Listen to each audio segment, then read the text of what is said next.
The story you thought you knew, but not like this. You thought it was love.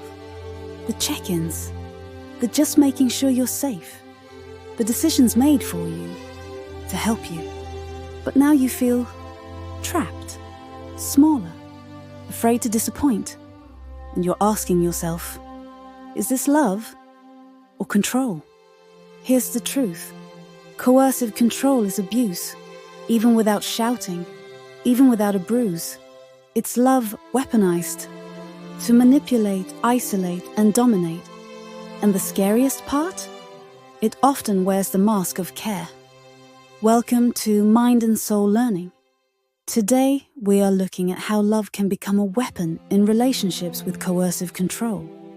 This video seeks to empower you to spot red flags early and seek help and/or set boundaries. Let's dive right in. Coercive control is frequently recognized as the central aspect of domestic violence. Coercive control sounds like, I just worry about you, so I need to know where you are. You don't need to talk to them anymore. I'm all you need. You're too emotional to decide that.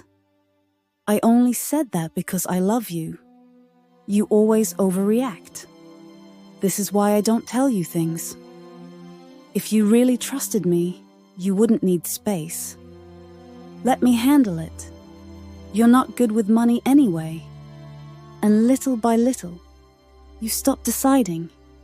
You stop disagreeing. You stop existing as you. Let's get clear.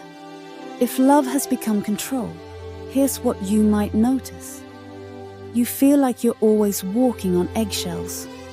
You've lost contact with friends or family. You second-guess your own thoughts and choices. You need permission to make decisions. You're monitored. Your phone, your clothes, even your tone. You're afraid to speak up, even in small disagreements. You're made to feel guilty for wanting alone time or boundaries. Your faith or past mistakes are used to manipulate you. That's not love. That's coercion. That's emotional captivity. But let's go deeper, because coercive control isn't always obvious until you start looking back at the patterns. Here's what abusers often do. 1. They isolate you from your friends, your family, your church. Anyone who might notice the changes or remind you who you used to be. 2. They monitor you.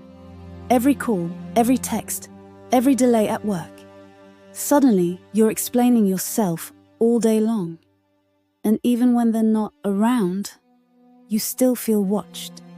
3. They lie, manipulate, and gaslight, telling you you're overreacting, that you're the problem, that they're just trying to help.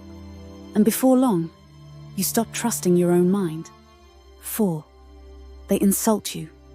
Name-calling, belittling, constant put-downs. You're crazy. You're lucky I even stay. Words that wound deeper than fists ever could. 5. They control your body. Sex is no longer about love.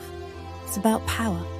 They demand it, decide how often, and shame you if you say no.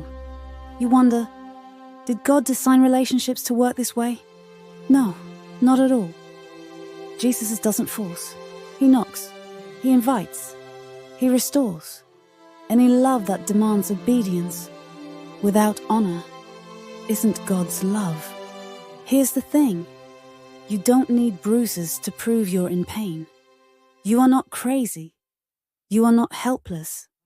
You are not alone. Talk to someone today. There is healing. There is hope. If this opened your eyes, don't keep it to yourself. Someone you know is living this silently. Grab our free emergency guide, Escaping Coercive Control. Your safety plan starts now. It's packed with simple, life-saving steps you can take today. Because you are not helpless, you are not crazy, and you are never alone. If this helped you, share it with someone who needs to hear it. We're renewing minds, restoring souls, one truth at a time.